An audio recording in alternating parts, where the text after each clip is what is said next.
Third match हम जीत चुके हैं और सीरीज हम वाइट वॉश कर चुके हैं 3-0 से। और पता है ये जो जितनी भी सीरीज थी ना, इसके अंदर जो तीसरा मैच था उसके अंदर आके क्या पता चला कि सिर्फ एक ही डिफरेंस था अभी तक, और वो डिफरेंस था मेरा दोस्त फीमू अशरफ, जो कि पहले दो मैचेस के अंदर नहीं था और वही ही सारा डिफरेंस लेके आया है। क्योंकि अभी भी उसके अंदर ये जो पिछले मैच में कौन था, जरदान था, कौन था जिसने मारे हमें बड़े, गुरबाज को ऐसे लेके गया। मेरा फीमू जो है वो ढीला ढीला आता है, पेट भी थोड़ा सा निकला हुआ था, लग रहा था कि गालिबन छठा महीना चल रहा है मेरे दोस्त का, लेकिन उस पर काम हो सकता है, उसको इग्नोर भी किया जा सकता है। अगर इसी तरह पोली बॉलिंग करके जो है वो आउट भी कर रहा होगा तो उसने ये इस लड़के को तो वो लेके चला गया। उसके बाद दूसरी विकेट भी उसने ली थी, बाकी सब बॉलर्स जो थे हमारे साइड पे हो गए थे, लेकिन मेरा दोस्त फीमू जो था ना उसी ने आके की, और उसके सारा डिफरेंस जो था वो फीमू था। वो वहां से प्रिपरेशन करके आए थे, ये सारे गुड़बाज और ये जरदान वगैरह जो है ये प्रिपरेशन करके आए थे, शाहीन की और नसीम की। फीमू मेरा दोस्त जो है वो आउट ऑफ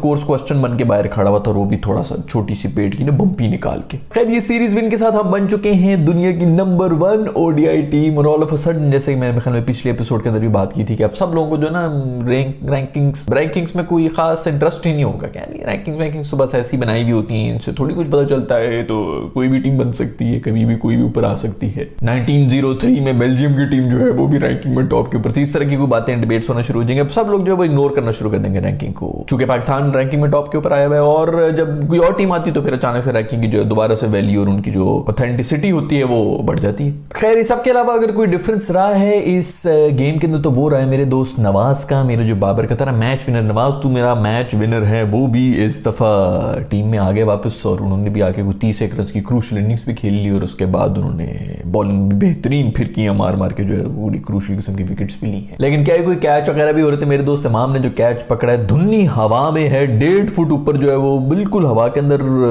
स्टिल हुआ था मेरा दोस्त, फिर उसको पल्सेटियां खाता हुआ बॉल पकड़ रहा है, कैच क्या बेहतरीन फील्डिंग। मतलब ये भी दिन आने थे कि हमने अपनी फील्डिंग के बारे में भी वीडियो के अंदर जिक्र करना था कि कितनी जबरदस्त फील्डिंग होना शुरू हो गई है, डायरेक्ट हिट्स भी लगना शुरू हो गई हैं, कैचेस भी इस किस्म के पकड़ना शुरू हो गए हैं। यार ये ना इस तरह की हरकतें मत करो, मैं मतलब हमारा मतली हो जाती है, उल्टी आ जाती है हमें। खैर इमाम की पिछले मैच से भी वीडियो है जिसके अंदर खूब जज्बाती हो गए थे, लोगों ने जो है वो खूब सराहा इसको, ये कहा कि ये हमारी ही जज्बात है जो कि इमाम निकाल रहा था। लेकिन एक और एंगल से देखा जाए तो इमाम की धोती भी खुल गई थी, ये जज्बाती करते करते ना, तौलिया बांधा हुआ होता है यहाँ पे तो लौंडे वोंडे ड्रेसिंग रूम में इसी तरह ही हो रहा होता है। ये तो शुक्र है कि इसने नीचे कच्ची उच्ची पहनी हुई थी, वरना कच्ची का भी रिवाज नहीं होता गोरों के अंदर, तो वो इसी तरह फिर रहे होते हैं, अजीब हरकतें कर रहे होते हैं। खैर तो दोस्त की धोती खुल गई, और यही होता है जब आप गुस्से में होते हैं तो यही होता है अक्सर का, जो है शलवार वगैरह और ये शर्ट वर्ट जो उतर जाती है इंसान की, मरने में इसी तरह होता है इनके अंदर तो। लेकिन सबसे जो खुशी की बात है वो ये है कि मेरे दोस्त शेडी का रिदम वापस आ गया। बैटिंग के अंदर उसने पहले मैच के अंदर भी बड़ी क्रूशियल को 20-30 रन बनाए थे एंड में आके, और सेकंड मैच में तो जैसे आपको पता है कि उसी की वजह से हम लोग जिस पोजीशन में भी आए, एंड में एज वैज निकल गए, हम चौका तो लग गया, लेकिन सारा का सारा मैच बनाया शादाब नहीं था, मैंने तो मैच भी इनफैक्ट उसी को मिला। आज फिर वो बॉलिंग में भी अच्छी बॉलिंग भी कर रहा था, तो ये बहुत ही अच्छी खुशाइन बात है, क्योंकि बड़े अरसे से स्ट्रगल कर रहा था, कोई खास रिदम नहीं आ रहा था, स्पेशली बॉलिंग के अंदर कुछ खास रिदम नजर नहीं आ रहा था, और अब वो नजर आ रहा है, और ये अच्छा टाइम है क्योंकि आगे एशिया कप भी आ रहा है। दूसरी तरफ बाबर आजम ने दोबारा से 60 रन बना दिए हैं, और अब ये इस लेवल का प्लेयर हो चुके हैं कि ये जब फेल होता है तो तब न्यूज बनती है। 50-60 रन तो बिल्कुल ही नॉर्मल लेना शुरू कर दिए लोगों ने, 100 वो बनाया तो फिर भी लोग बात कर लेते हैं, अदरवाइज 50-60 के ऊपर सब चुप ही बैठे हुए होते हैं। और रिजवान ने भी 50 मारी है, और अगर आप देखें तो ये बहुत ही क्रूशियल इनिंग्स थी इन दोनों की, जिस किस्म की पिच थी उसके ऊपर आके ये जो इनकी पार्टनरशिप थी, जो इन्होंने रन्स बनाए थे, उसी की वजह से पाकिस्तान का टोटल जो है वो डिसेंट हो गया था, अदरवाइज मुश्किल भी हो सकता। और बहुत से लोग मेरे ख्याल में उसकी चीखें भी मार रहे थे जब ये बैटिंग कर रहे थे कि इतना स्लो बना रहे हैं, पता नहीं 200 रन के लिए खेल रहे हैं। पिच की कंडीशन भी होती है, ये पिच जो थी वो 200 और 220 रन की ही पिच थी, उसके ऊपर 260 एक बना देना बहुत बड़ी बात होती है। खैर मैंने तो सीरीज जो है मेरे दोस्त इम्मी को मिल चुका है, क्या ही कोई जूता पड़ा है उन लोगों के ऊपर जो उसको पर्ची चीजें कर रहे थे। पहले मैच में भी क्रूशियल इनिंग्स इसने खेली थी जिसके अंदर हमारे स्कोर जो है वो बन गया था, और दूसरे मैच के अंदर तो सबको ही पता है 90 रन बनाए हुए थे, बड़ी क्रूशियल इनिंग्स थी, तो ये इम्मी वाकई ही डिजर्व करता था मैन ऑफ द सीरीज जो कि उसको मिला है। दूसरे नंबर पे मेरा ख्याल में जो मैन ऑफ द सीरीज था मेरे लिए वो था शेडी, क्योंकि उसने पहले दोनों मैचेस में बहुत ही क्रूशियल इनिंग्स के अंदर बड़ी बेहतरीन परफॉर्मेंस दी। लेकिन एक चीज कांस्टेंट रही है इस पूरी सीरीज के अंदर, और वो रही है थर्ड क्लास अंपायरिंग, जो कि आप देख सकते हैं कि इसके अंदर भी ये जरा चेक कर लेंगे बॉल किधर लग रही है, इससे ज्यादा प्लम मैंने जिंदगी में कभी नहीं देखा होगा। और विकेटें भी जो है खुद चीख रहे हैं, बॉल खुद चीख रही कि भाई मैं विकेटों में बचने लगी थी। बैट्समैन जो है वो नजरें चुरा के निकल रहा है, वो बंदर वाला मीम होता है ना, यूं भी देख रहा हो तो यूं भी देख रहा हो तो आंखें चुरा के भाग रहा होता है, उस तरह बैट्समैन निकल रहा है। लोग कहने भाई वापस आ रहे हो, पे कहने में तो वैसे ताज़ा हवा लेने के लिए गया हुआ था। इतना क्लियर आउट था, इतना क्लियर आउट कि यार मतलब जो कीपर है ना उसने अपील नहीं की, उसने बस आगे चलना शुरू किया कि आउट हो गया ये। वो बॉलर जो है उसने भी हमें हाथ ऊपर कर दिया ओके, वो तो उसकी चीखें तब निकली जब सामने अंपायर साहब को उसने तकिया की तरह, गाँव तकिए की तरह का मुंह देखा, वो उसी तरह बैठा हुआ है भाई को, आगे से कोई रिएक्शन नहीं, कुछ भी नहीं कि नहीं आउट ही नहीं है। उसके बाद चलो उन्होंने कहा कि हम रिव्यू ले लेंगे, चलो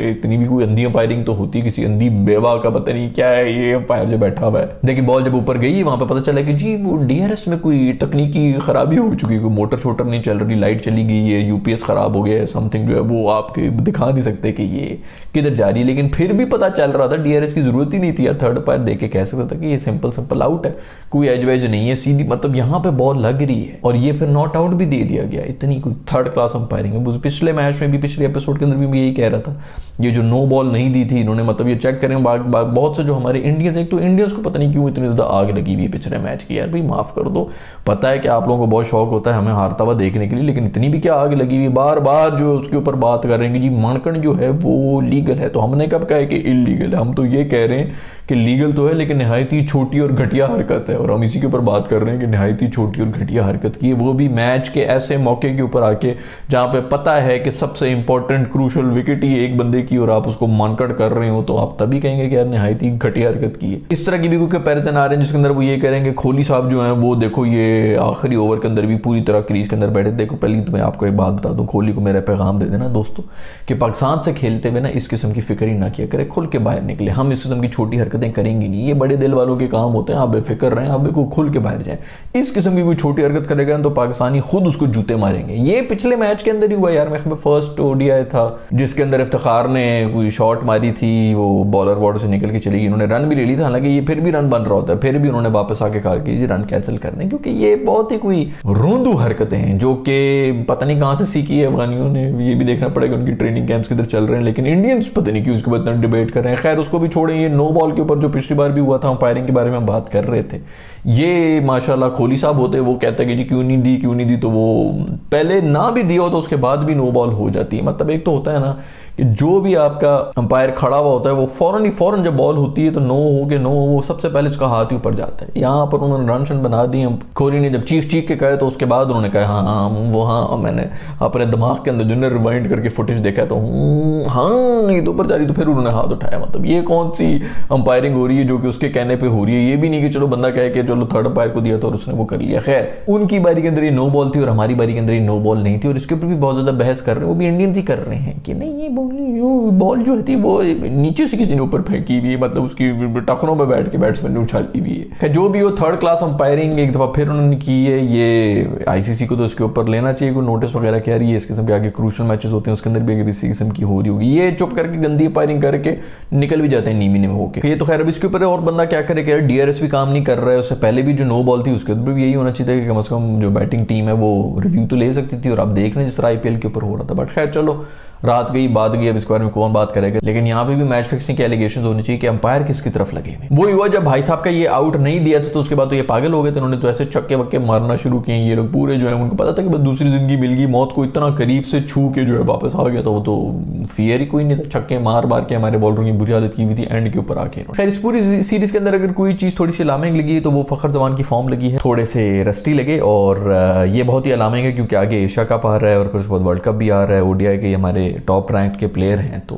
अक्सर औकात थोड़े मूड में नहीं होते, और जब मूड में नहीं होते तो फिर लंबाई टाइम लेते हैं। दूसरा कंसर्न जो नजर आ रहा है वो ये आ रहा है कि मिडिल ऑर्डर का थोड़ा सा प्रॉब्लम हो रहा है। सऊद शकील को वापस टीम में डाल दिया गया और एशिया कप के अंदर भी डाल दिया गया, ये बहुत ही अच्छा स्टेप है मेरा ख्याल में, वो बिल्कुल सूटेड है स्पेशली इन कंडीशंस के अंदर। श्रीलंका के अंदर अभी जो उसने जिस किस्म की इनिंग्स खेली थी वो ओडीआई वाली इनिंग्स ही थी जो कि वो रेड बॉल के ऊपर खेल रहा था, तो मेरे ख्याल में तो उसको टीम में होना चाहिए, और ये अच्छा डिसीजन है कि उसको वापस लाया भी गया है। और वैसे भी वो स्पिन को भी बड़ी जबरदस्त खेल रहा है। कराची के अंदर बॉयज जो है ना बैटिंग कराची में ही होती है। मेरा ख्याल में तो इमाद वसीम की भी जगह बनती है टीम के अंदर, जो उसामा मीर है शायद उसकी जगह इमाद वसीम को होना चाहिए स्क्वाड के अंदर, और नवाज भी ठीक है, बट मुझे पता नहीं क्यों डर ही लग रहा है कि नवाज अब दोबारा जब कोहली के या इंडिया के सामने आएगा तो उसकी फिर आंखें बाहर आ जाएंगी और हालांकि जो है ना वो सूख जाएगा जिस तरह वो लास्ट ओवर में हुआ था वर्ल्ड कप के ऊपर। बट ये भी हो सकता है कि वो उसको ओवरकम करने के लिए जो है और एक्स्ट्रा एफर्ट भी डाल दे, तो दोनों पॉसिबिलिटीज तो हैं, लेकिन फिर भी इमाद का कम से कम स्क्वाड में तो होना बनता है। दूसरे पड़ोसियों की भी कुछ खबरें आ रही हैं, जिसके अंदर कोहली जो है उन्होंने अपना यो टेस्ट